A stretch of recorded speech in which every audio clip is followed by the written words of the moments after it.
Evening guys, it's Lewis Bittle here from hairforall.com. Just wanted to give an insight further on life with a hair system. People often ask me a question about sleeping with a hair system. Does it work? Is there anything to be concerned about when I sleep?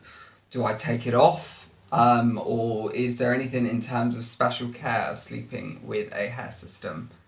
Absolutely not. A hair system is no different to having your own hair.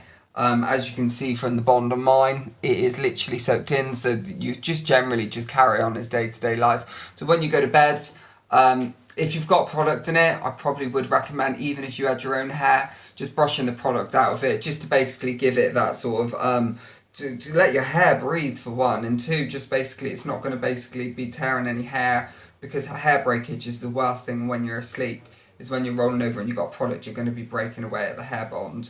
But other than that, I really recommend, when you go to bed, you just carry on as normal. There's no special ways of going to bed with a hair system. It is a case that you just live life as you normally would with your normal hair as to what you would with a hair system.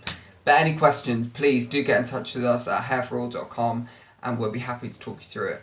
Thanks. Bye. Hey guys, thanks for watching the video. Don't forget to like, share and subscribe below. And have a good look around our website at hairforall.com.